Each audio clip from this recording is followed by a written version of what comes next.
doutor Enio, Ministério Público, senhores servidores, demais assessores, senhoras e senhores que nos assistem pelas redes de comunicação do Tribunal de Contas do Estado de Alagoas. Havendo número regimental, declaro aberta a presente sessão, solicitando à comissão de plenário que proceda à leitura da ata da sessão anterior.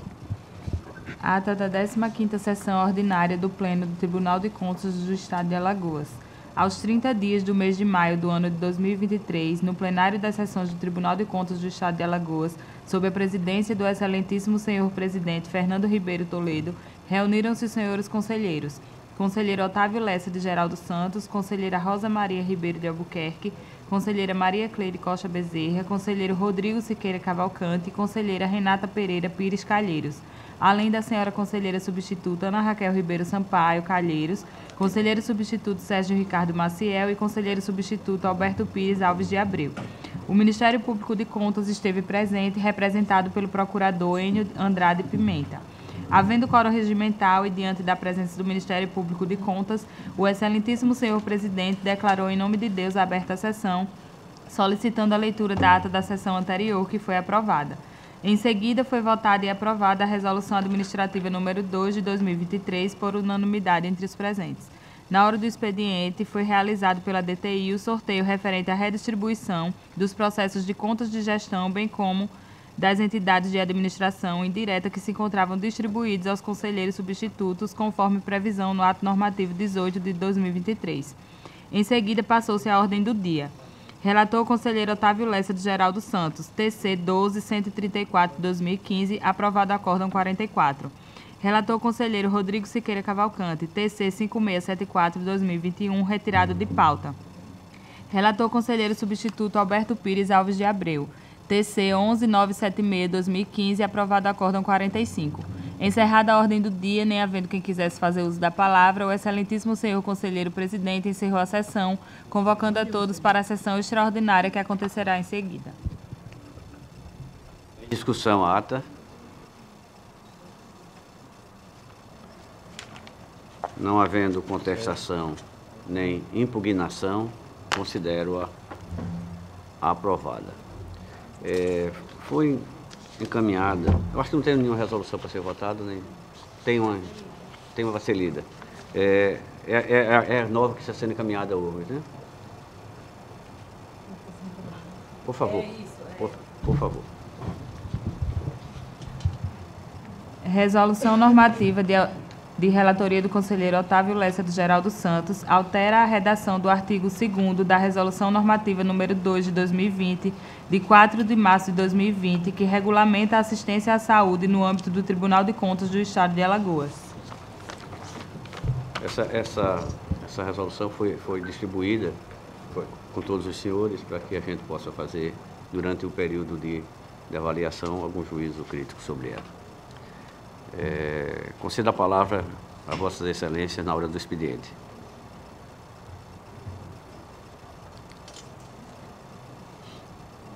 Não havendo quem queira fazer uso, passamos à ordem do dia.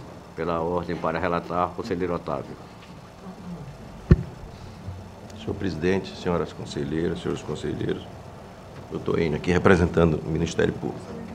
Tem o processo TC 5908 de 2015, que trata sobre um memo encaminhado em número 314 de 2015 do FUNCONTAS, em 4 de maio de 2015, ao senhor Jatos de Moura Lima, gestor na época do Fundo Municipal de Saúde, Joaquim Gomes, que não encaminhou, respectivamente, a 6ª remessa do SICAP, correspondente às obrigações referentes aos meses de novembro e dezembro de 2014, descumprindo assim o prazo estabelecido no calendário de obrigações de gestores públicos. Verifica que houve um acordo 581 de 2018, em 19 de abril de 2018, no qual, após a votação, ficou aprovada a aplicação de multa, sendo o gestor notificado apenas em 20 de abril de 2021, conforme aviso de recebimento. Salienta-se que o gestor encaminhou o recurso de reconsideração em 28 de maio de 2021, e os autos seguiram ao Ministério Público, o qual foi exarado o parecer 2560 de 2021, da lavra do procurador Ricardo Schneider, opinando pelo desprovimento do recurso e a manutenção da aplicação da multa. Os autos permaneceram paralisados de 1º de fevereiro de 23, quando foram aportados neste gabinete por ocasião da eleição da nova cúpula diretora do tribunal. Os autos evoluíram ao Ministério Público, onde foi zarado o parecer 1762, pelo procurador também Ricardo Schneider, no qual reitera o parecer 2560, proferido anteriormente, opinando pela aplicação da multa. É o relatório, presidente. Ministério Público, por favor. Senhor presidente, conforme já trazido em relatório, as manifestações do Ministério Público nos autos foram pelo desprovimento do recurso e manutenção do acórdão que aplicou a multa por parte desse Tribunal de Contas. Relator, por favor. Eu ir direto para o caso em pauta. No caso sobre análise em termo inicial para a contagem da prescrição de pretensão punitiva correspondente ao primeiro dia útil após o prazo final da remessa dos dados e informação ao TCE. Com o prazo para envio do SICAP referente à sexta remessa é de 30 dias após o encerramento do mesmo, a que se refere o termo inicial para a contagem da prescrição de pretensão punitiva foi 1º de janeiro de 2015. Diante deste fato, verifica-se que entre o dia de proferimento do acórdão 581 de 2018, de 19 de abril de 2018, e a emissão do ofício 031 do FUNCONTAS de 2021, tratando da notificação do gestor, foi realizado um mero expediente, não suspendendo a incidência de prescrição por mais de 3 anos, incidindo assim a prescrição que se refere o parágrafo 1º do artigo 1º da Lei 9.873. Conclui-se, portanto, pelo reconhecimento ex officio da prescrição dos processos sanatórios no âmbito desta Corte de Contas, fundamentado na Resolução 3 de 2019 e, por conseguinte, o arquivamento feito. Eu voto pela declarar de ofício a prescrição de pretensão punitiva do Tribunal de Contas no processo em apreço. B, determinar a publicação da presente decisão para fins de direito. E C, encaminhar os autos do processo ao Ministério Público de Contas para que o mesmo seja notificado pessoalmente, consoante preconiza o artigo 2º da Resolução Normativa 3 de 2019, após sua publicação da decisão no Diário Oficial Eletrônico. E D, determinar que, após ocorrido o prazo de interposição de recurso a que se refere o parágrafo único do artigo 2º da Resolução Normativa, não havendo manifestação recursal, evolua os autos ao FUNCONTAS para adoção das providências estabelecidas no artigo 3º do referido do ato normativo. É como eu voto, senhor presidente. Em discussão, o voto do conselheiro Otávio.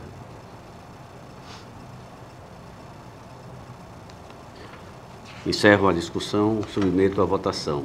Os conselheiros e conselheiras que estiverem de acordo, permaneçam como estão. Aprovado, conselheiro. Vossa Excelência continua com a palavra. Sem mais pauta para o dia de hoje, presidente.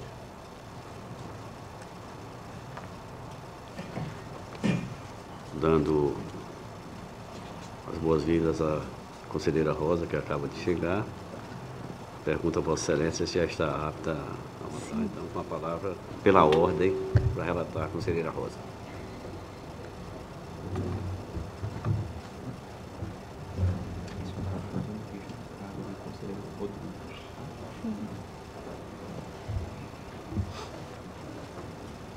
Senhor presidente, senhoras conselheiras, senhores conselheiros, senhor representante do Ministério Público, tenho a relatar, presidente, um processo que estava em vista do conselheiro Rodrigo. Trata-se de processo originado a partir do ofício GSEF número 873/2016, datado de 4 de outubro de 2016, da lavra do então responsável pela Secretaria de Estado da Fazenda, Cefaz, Alagoas, por meio do qual foram remetidos a este Tribunal de Contas do Estado de Alagoas, cópia do auto de infração número 7055684001, lavrado em desfavor da empresa JD Comércio e Serviços Limitada, PP, inscrita no CACEAL sob o número 242-22394-0 e CNPJ número 11.522.486.001.44, onde consta relato de que referida empresa expediu notas fiscais supostamente fraudulentas a órgãos públicos e prefeituras municipais, conforme documento de folha 02192. O processo foi originalmente recebido pelo Gabinete da Presidência, que, por sua vez, o encaminhou ao Ministério Público de Contas em data de 19/12/2016 para ciência e manifestação dentro de sua esfera de competência. O MPC emitiu na ocasião o despacho 73/2017 da 5ª PC-SM, assinado em 3/5/2017, da lavra da senhora Procuradora de Contas Estela de Barros Lima Melo, que se posicionou na época pela necessidade de corrigir a autuação do feito, com a finalidade de adotar o rito inerente à denúncia e à representação, e ainda ponderou a necessidade de definir a competência para análise do feito, não pela denunciante, mas sim pelo jurisdicionado objeto da fiscalização. A orientação do MPC foi acolhida, tendo sido extraídas as cópias inerentes a cada município e autuadas de forma separada, o que originou o presente processo, cujo jurisdicionado é o município de Capela. Em 15/3/2018, fora emitido o parecer número 612/2018, 4ª PC-GS, da lavra do senhor Procurador de Contas Gustavo Henrique Albuquerque Santos, no qual opinou pelo conhecimento e processamento da representação e a apuração das condutas. Após a emissão do referido parecer, o processo foi remetido ao gabinete do conselheiro substituto, Sérgio Ricardo Maciel, fato ocorrido em 19/3/2018, onde permaneceu até 14/1/2020, ocasião em que foi remetido ao gabinete do conselheiro Rodrigo Siqueira, em razão de ser o município de Capela pertencente ao Grupo 3 para o biênio 2013-2014.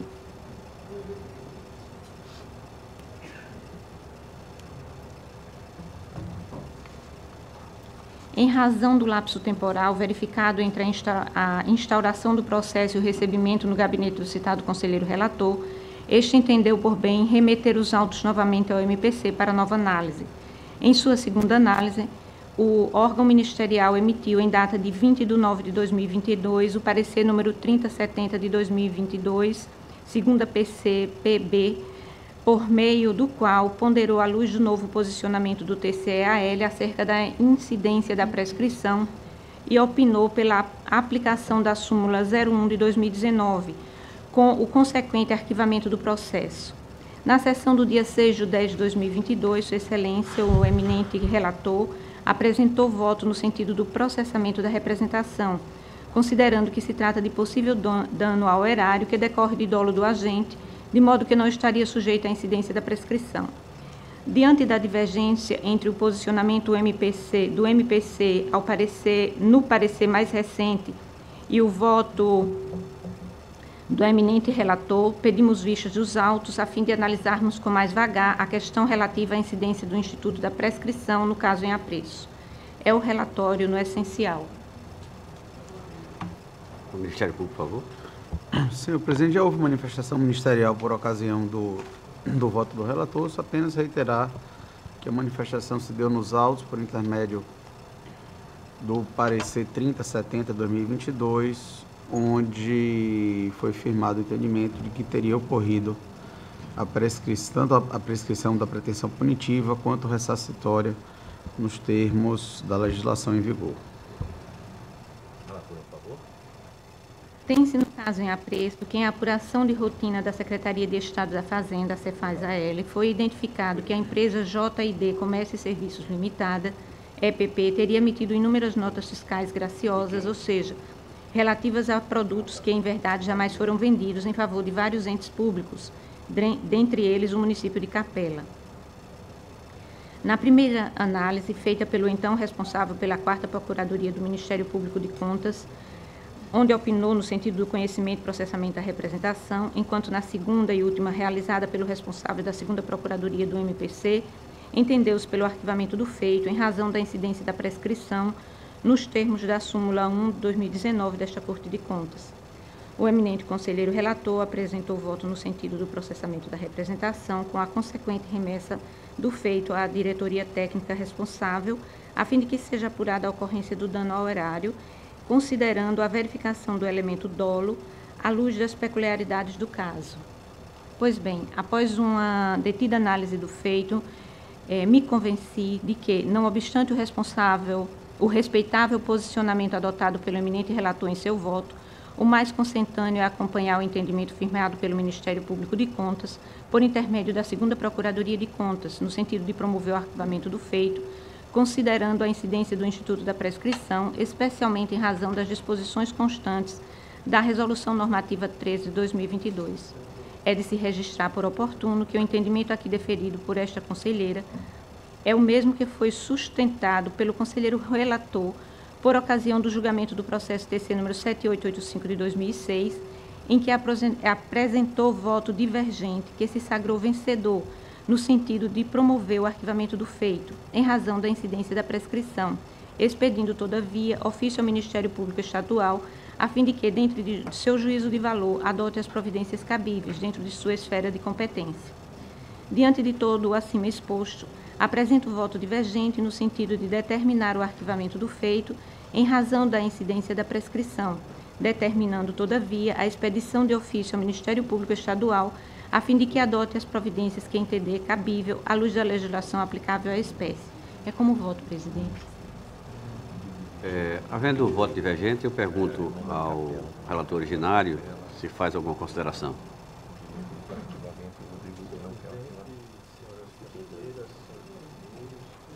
Doutor Enio. Senhor presidente, com relação ao mérito, nosso gabinete evoluiu esse entendimento, como é de conhecimento de todos, né? Esse voto foi proferido em outubro do ano passado e de outubro do ano passado para cá a gente já evoluiu bastante o nosso entendimento, de modo que eu não teria dificuldade nenhuma em mudar esse meu entendimento, ainda que haja acusação ou imputação de dano ao erário. O Supremo Tribunal Federal tem entendido que a atuação na esfera controladora, passou 5 anos, ela se encerra. Então, de modo que foi proferido o voto naquela época, em outubro, com base em uma interpretação que estava sendo dada naquele período, quanto a uma decisão do Supremo Tribunal Federal de que, havendo dano decorrente de ato que pudesse se caracterizar improbidade administrativa, o Tribunal de Contas poderia atuar. Mas, como mencionado, esse entendimento, nosso gabinete já evoluiu. O ponto que eu iria colocar aqui como uma questão de ordem para a gente refletir e discutir no Pleno é que esse voto ele foi um pedido de vista em uma sessão da Câmara, né? E aí eu não queria entrar naquela discussão quanto à interpretação do artigo que fala da competência do Pleno da Câmara para apreciar processos de representação, mas entrando no aspecto de que a gente tem um ato que não se completou, né? A gente teve um ato que se iniciou na Câmara, na segunda Câmara, e em razão, a gente está trazendo para apreciação e conclusão aqui do Pleno. É só essa questão de ordem que eu gostaria de levantar para a nossa reflexão, né? Porque, em princípio, eu vejo que seria, de fato, nesse caso específico, né, para se concluir o ato, ele deveria, com a devida vênia ao entendimento da eminente conselheira Rosa, deveria ser trazido para a Câmara, conselheiro. Só esse ponto que eu gostaria de levantar. Eu faço só para tirar uma dúvida minha, para que a gente possa conduzir. Em função da nova eleição da mesa diretora, houve uma modificação dos componentes de Câmara. E Vossa Excelência me parece que migrou de uma Câmara para outra. De forma que, de certa forma, eu acho até pertinente trazer o voto vistas. Como é que traria para o voto vistas de Vossa Excelência na Câmara que o senhor já... Agora discussões realizadas na Câmara, mas com um convite ao conselheiro para que ele pudesse participar excepcionalmente daquela Câmara, né? mas que o pleno decidiu. Pois não. Nós pautamos para o pleno em virtude da nova lei orgânica do nosso tribunal, que determina que os processos de representação devem ser de competência do tribunal pleno. E aí, em virtude disso, né, nós entendemos que o correto seria trazer a pauta seria para o pleno. Bom, como o conselheiro levantou a questão de ordem, neste caso, eu vou consultar individualmente os conselheiros. Como é que pensa o conselheiro Otávio? Presidente, eu acho que o conselheiro Rodrigo colocou uma questão de ordem, mas eu acho que ela trazendo no pleno e bem simples, quem pode mais, pode menos. Quem está aqui no pleno, está o quórum maior e efetivamente a composição modificou e nós já estamos evoluindo no regimento que está sendo trabalhado, exatamente na tendência.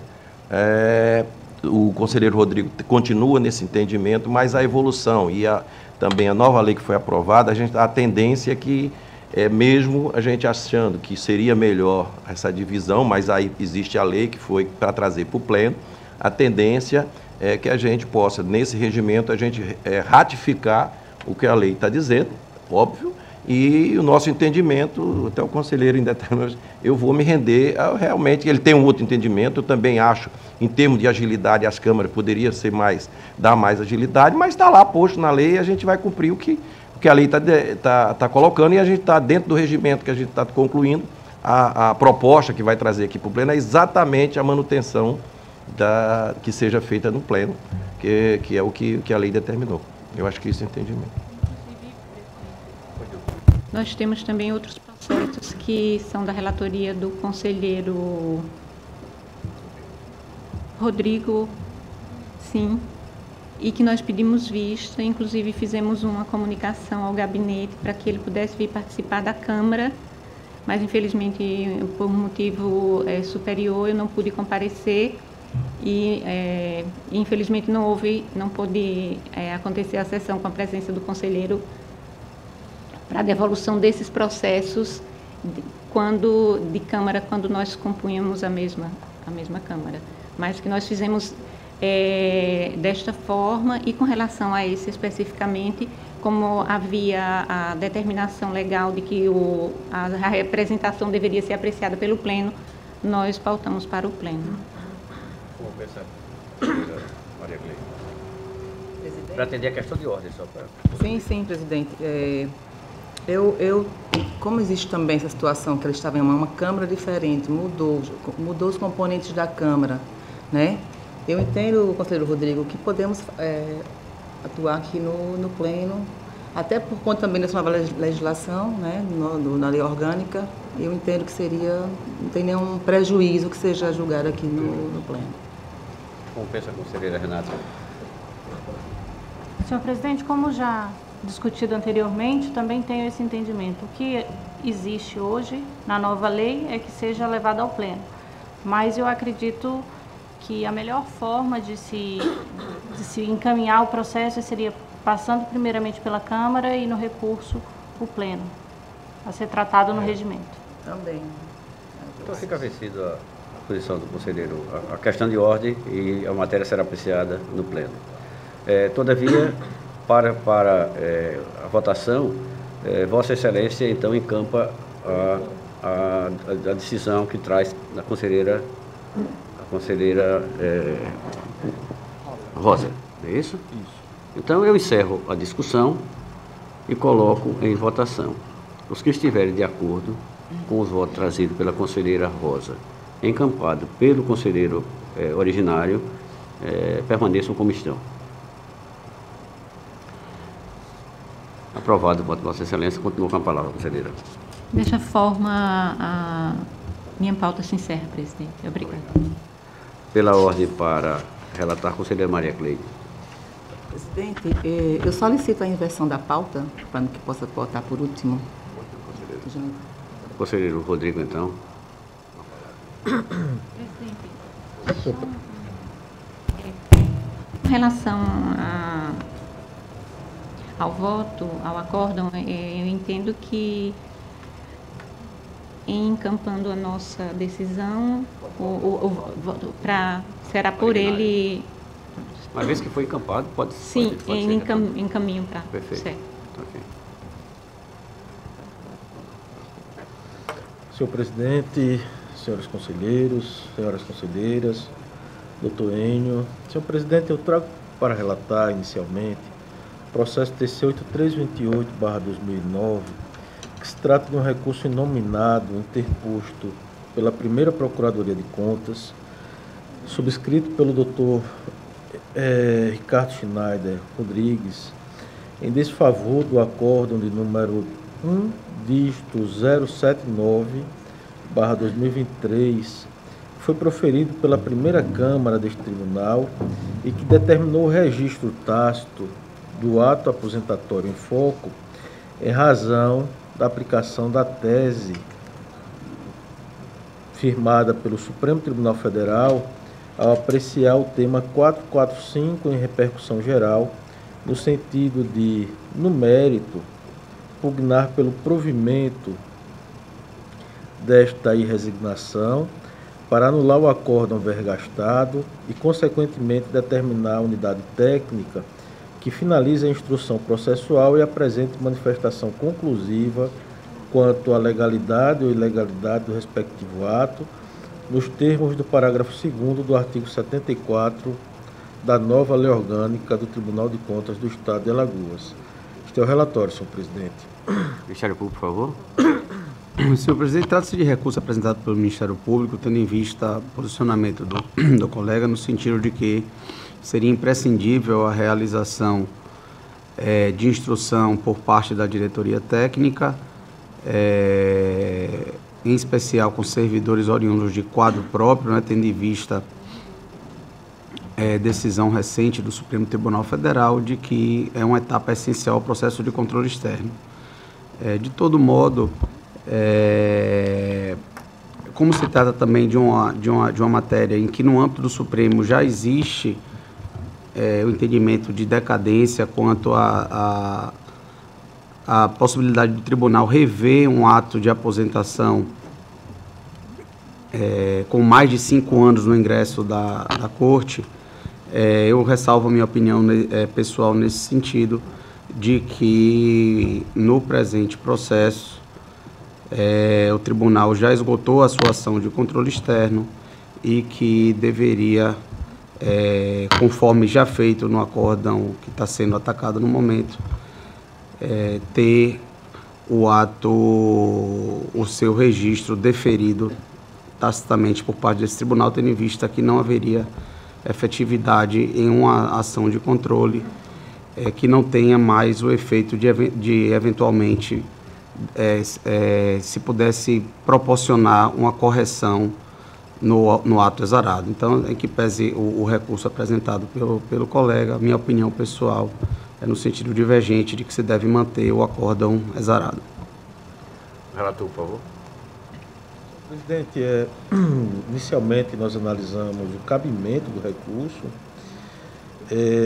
entendemos por conhecer o recurso nominado, haja vista estarem preenchidos os requisitos objetivos e subjetivos de admissibilidade recursal, preconizados no artigo 10, parágrafo 2º, combinado com os artigos 72 e 122, todos da Lei Estadual 8.790/2022. O Ministério Público de Contas, por meio da sua primeira Procuradoria, argumentou que, abrem-se aspas, é inafastável a manifestação da unidade técnica, por meio de parecer conclusivo quanto à legalidade ou ilegalidade dos atos do pessoal, para fins de registro, nos termos dos artigos 72 e 74, parágrafo 2º da nova Lei Orgânica do Tribunal de Contas do Estado de Alagoas. Embora o prazo de 5 anos estabelecido pelo Supremo Tribunal Federal no tema 445 imponha o registro tácito do ato de aposentadoria, eventual irregularidade em sua concessão deve ser apurada pelo Tribunal de Contas em procedimento próprio no prazo decadencial de 5 anos, após o registro tácito, nos termos do parágrafo único do artigo 97 da nova Lei Orgânica do Tribunal de Contas. A instrução dos processos de registro de ato de pessoal é indispensável, segundo o Ministério Público de Contas, independentemente de incidência do tema 445 do Supremo Tribunal Federal, pois além da possibilidade de apurar em procedimento específico eventual irregularidade identificada, por ocasião da instrução do feito, compete ao TCE-AL adotar outras medidas no processo em que ocorrer o registro tácito, como a emissão de recomendação, de ciência e até a determinação ao órgão ou entidade responsável pelo ato, destinadas a reorientar a atuação da administração. O Tribunal pode adotar medidas para tornar mais célere o trâmite dos processos de registro do ato pessoal, a exemplo do registro por decisão monocrática, após a realização da instrução e da manifestação ministerial, sem renunciar às suas competências constitucionais. Fecham-se aspas, esse é o entendimento do Ministério Público de Contas. O Supremo Tribunal Federal, quando do julgamento do recurso extraordinário 636553, que deu ensejo à edição do enunciado contido no tema 445, preconizou de forma categórica que o Tribunal de Contas da União teria o prazo de 5 anos, a partir do ingresso do processo de controle externo, de benefício previdenciário naquela Corte, a que alude o artigo 71, inciso 3 da Constituição da República, para realizar o controle de juridicidade do ato concessivo do benefício, sob pena de registro tácito pela incidência direta dos princípios constitucionais, da segurança jurídica e da confiança legítima. Nesse sentido, vale transcrever o acórdão proferido quando do julgamento dos embargos declaratórios opostos pela AGU em defesa dos interesses jurídicos do Tribunal de Contas da União, que fora relatado pelo ministro Gilmar Mendes. E aí eu transcrevo, senhor presidente, o julgado do Supremo Tribunal Federal. Vou pedir vênia a vossas excelências para dispensar a leitura, porque é um julgado, é longo o texto, e é um julgado de conhecimento de todos nós aqui que fazemos o controle externo. O venerável acórdão menciona ainda, no tocante à natureza do prazo, constata-se, ante o já exposto, que, com base na segurança jurídica e na proteção da confiança, aplicou-se por analogia prazo decadencial de 5 anos para o julgamento da legalidade do ato de concessão inicial de aposentadoria, reforma ou pensão, a partir da chegada do processo ao respectivo Tribunal de Contas.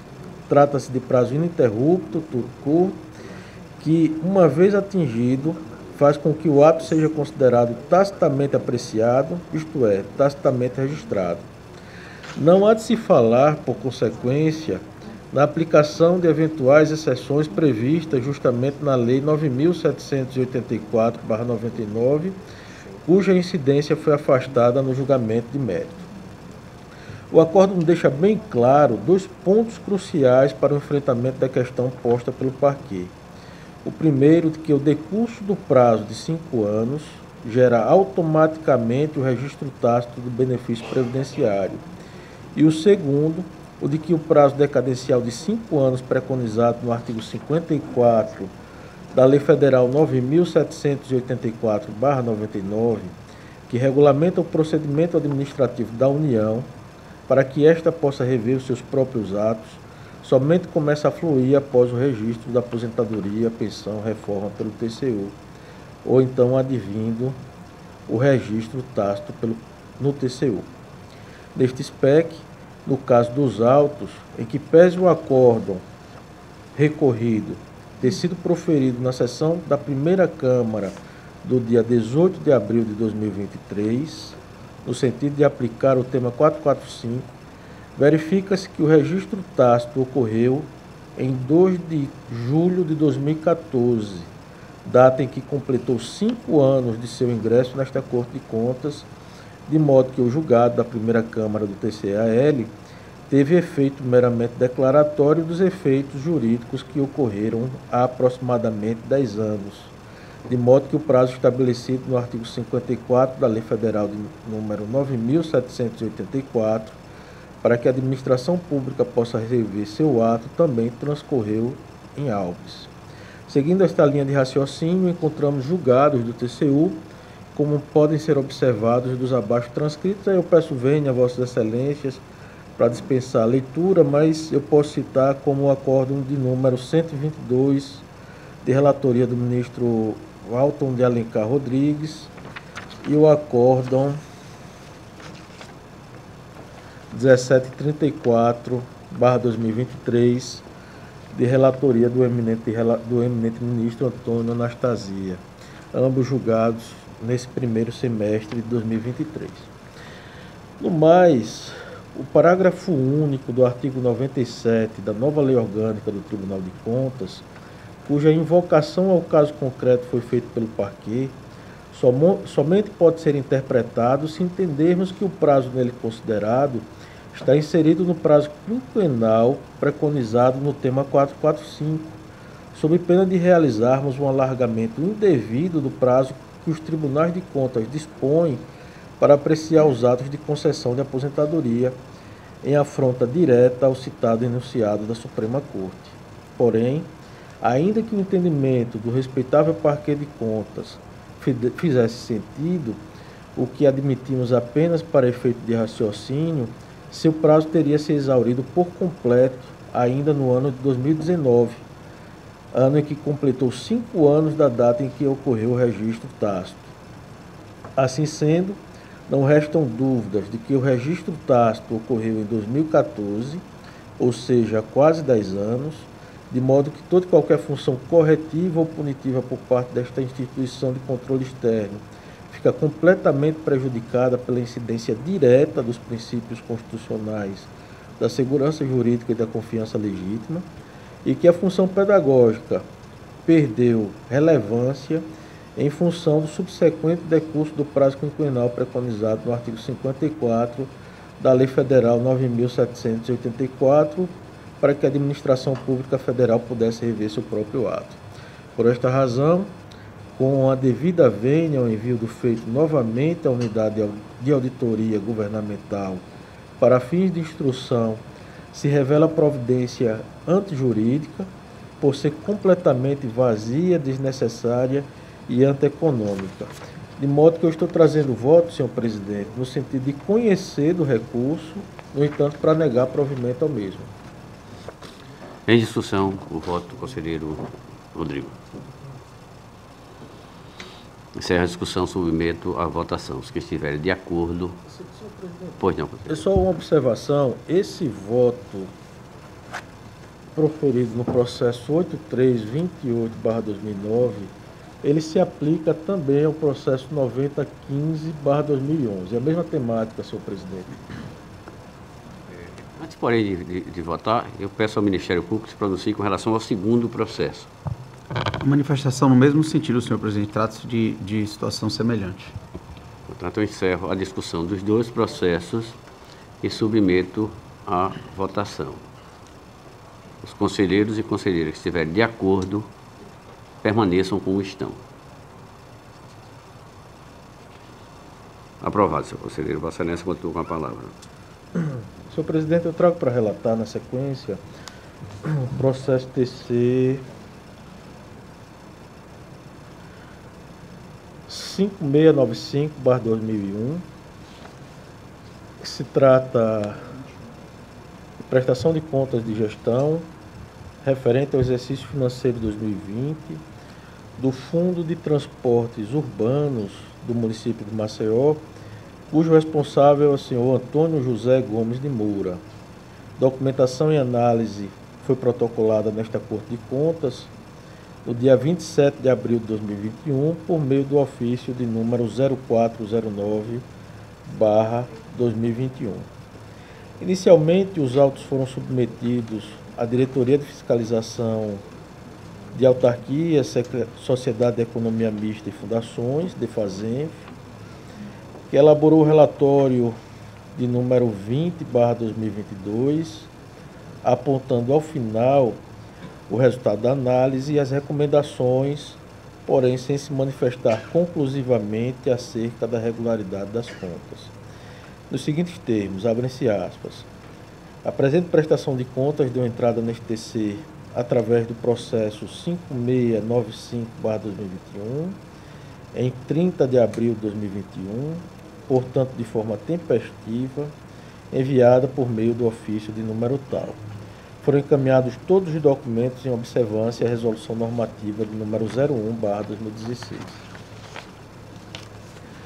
Apontou ainda a diretoria técnica que o Fundo de Transporte Urbano de Maceió teria apresentado resultado orçamentário deficitário, teria, quanto às despesas, teria ocorrido uma economia na execução no valor de R$ 1.313.000, que o quociente de execução da despesa foi calculado em 0,81, os créditos adicionais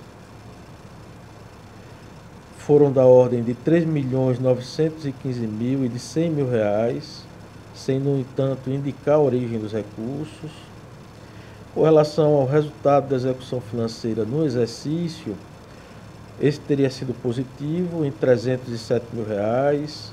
Foi constatado também o saldo para o exercício subsequente no valor de R$ 307.000, que confere com a conta de investimento.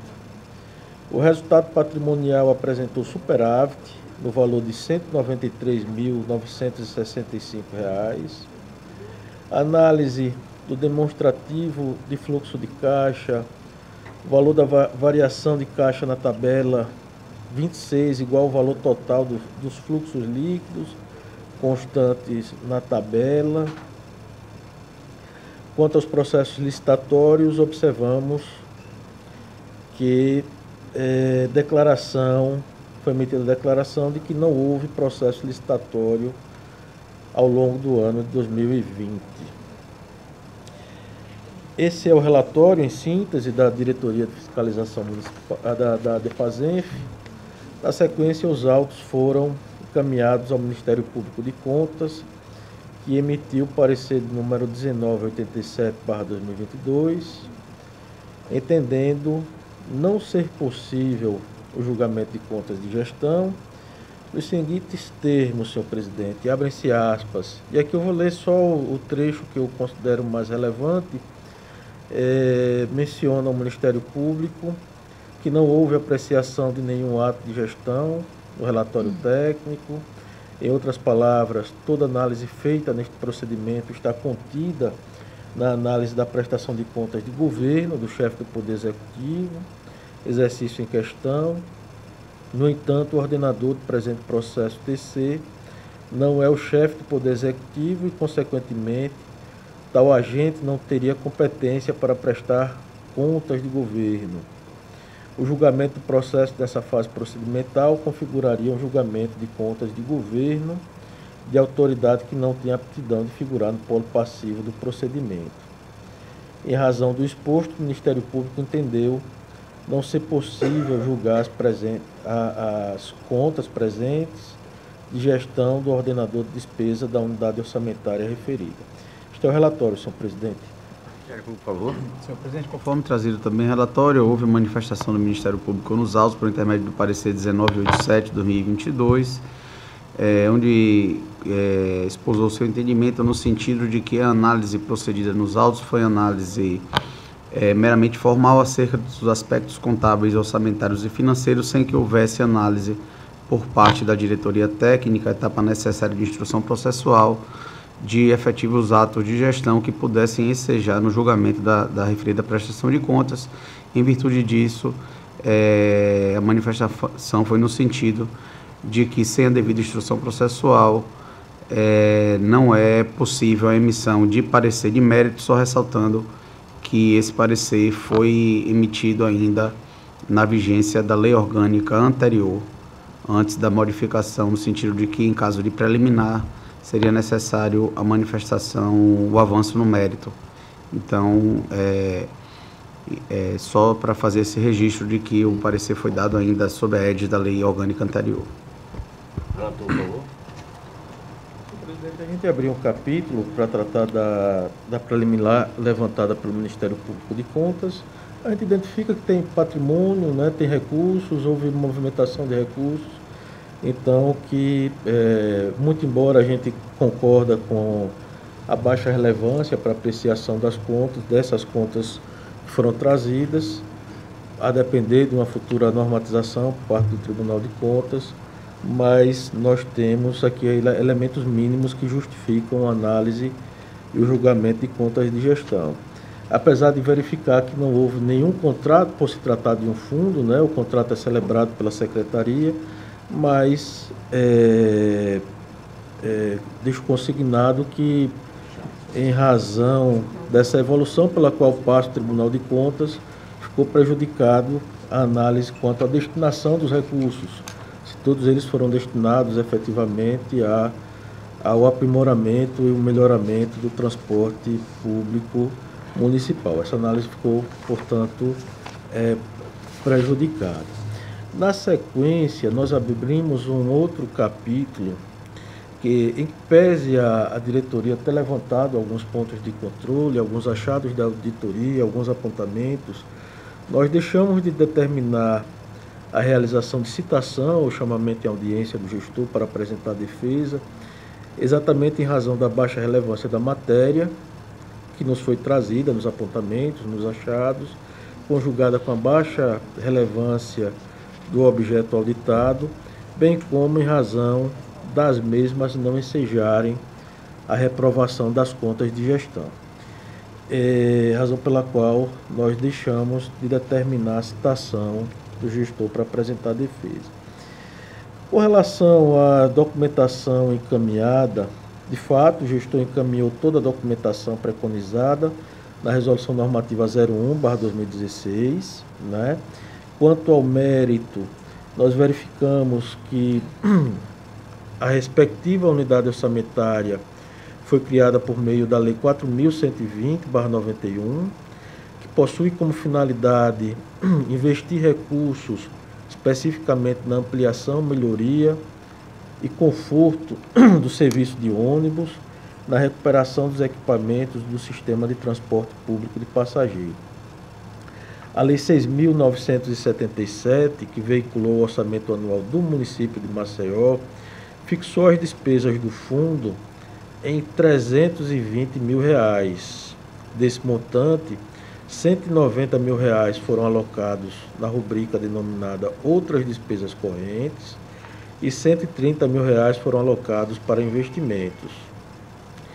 O orçamento anual ele veio a ser alterado por remanejamento, suplementação, pelos decretos de número 8.850, 8.888, 8.939, 8.949, 8.976, 9.024 e 9.031, com fundamento no artigo 29.4 da Constituição Estadual, no artigo 37 da Lei 6.952 e com fundamento também no artigo 4º e 5º da Lei Orçamentária Anual.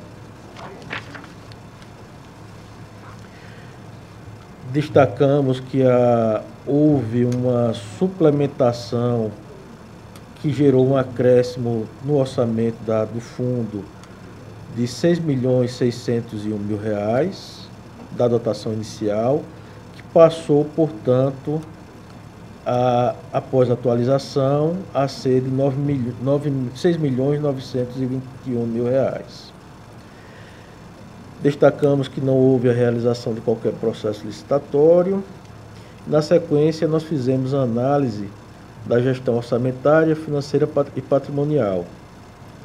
Destacamos, com relação à análise orçamentária, que durante o exercício a unidade gestora recebeu receitas de outras fontes vinculadas na ordem de R$ 2.978.000, aqui, salvo engano, são receitas próprias, e por meio de transferências intra-orçamentárias no valor de R$ e R$ 35 mil, totalizando a quantia de R$ 5.914.000. Isso aqui foi o total de recebimento por parte do fundo. A análise aponta ainda ter ocorrido um resultado superavitário na execução orçamentária no valor de R$ 193 mil. Quanto à análise financeira, constatamos que as receitas extra-orçamentárias somaram um montante de R$ 239.952, que as despesas extra-orçamentárias foram de R$ 239 mil, que o saldo de caixa do exercício 2019 foi de R$ 113 mil e que foram transferidos para o exercício subsequente um montante de R$ 307 mil. Foi possível verificar também o superávit patrimonial no valor de R$ 193.965. Aí mencionamos que os balanços financeiro, patrimonial, não apresentaram as escriturações realizadas no exercício anterior, o que vai de encontro com as normas contábeis aplicadas ao setor público, uma vez que o Manual de Contabilidade MCASP estabelece que a entidade deve divulgar informação comparativa referente ao período anterior para todos os montantes apresentados nas demonstrações contábeis do período corrente. Mencionamos ainda que a não apresentação das documentações contábeis ou descumprimento das normas contábeis pode acarretar sanções legais, como a rejeição das contas, a aplicação de multas, a impossibilidade de receber transferências voluntárias, a restrição para a contratação de empréstimos e outras medidas previstas. Quanto à análise da dívida flutuante, constatamos que não houve alteração no valor dessa dívida, transferindo para o exercício subsequente o mesmo saldo do exercício anterior, que corresponde ao montante de R$ 13.015. E por último, senhor presidente, no tocante à relação de restos a pagar, asseverou que inexoravelmente não existiram quaisquer resquícios pecuniários a serem liquidados em decorrência de suas atividades pregressas. A última análise que nós fizemos foi com relação ao sistema de controle interno. O gestor encaminhou o relatório de controle interno, que, por sua vez, concluiu pela regularidade das informações e da forma como foram escrituradas, de modo que nós estamos trazendo voto no sentido de julgar regular, com ressalvas, as contas de gestão do senhor Antônio José Gomes de Moura, gestor do Fundo de Transporte Urbano, exercício financeiro 2020, com fundo da legislação de regência e demais encaminhamentos de praxe, senhor presidente. É como eu estou votando. Em discussão, o voto do conselheiro Rodrigo. Depois de suplementação no valor de 6 milhões, a dotação foi atualizada para 6 milhões. Era inicializou financeiramente com quanto? Eles receberam um total de 5.914.000, isso de transferências intra-orçamentárias e de recursos de arrecadação própria. Daí não houve nenhum processo com relação à despesa? Não, porque é um fundo, né? O processo de licitação é feito pela... Não licitação, mas do desembolso. Não, por exemplo, se ele desembolsou. Não, essa informação não consta do relatório, né? Mas provavelmente é por meio de processo, né? Não acredito que tenha sido na informalidade, não. Como a resolução normativa 01, ela só exige o encaminhamento dos processos licitatórios, né? Então, essa informação, o gestor ele apresentou uma certidão dizendo que não realizou nenhum processo licitatório referente àquele fundo. É só, presidente. Encerro, portanto, a discussão, submeto à votação. Os conselheiros e conselheiras que estiverem de acordo, permaneçam como estão. Aprovado, conselheiro Rodrigo. Vossa Excelência continua com a palavra. Senhor presidente, eu trago na sequência o processo 5.697, que se trata de prestação de contas também de gestão, referente ao exercício financeiro de 2020, da Fundação Municipal de Ação Cultural de Maceió, cuja responsável era a senhora Vânia Luísa Barreiros Amorim. Documentação encaminhada no dia 30 de abril de 2021, por meio do ofício FMAC 091 daquele mesmo ano. Inicialmente, os autos foram submetidos à Diretoria de Fiscalização das Autarquias, Sociedade de Economia Mista e Fundações, de FASENF, que elaborou o relatório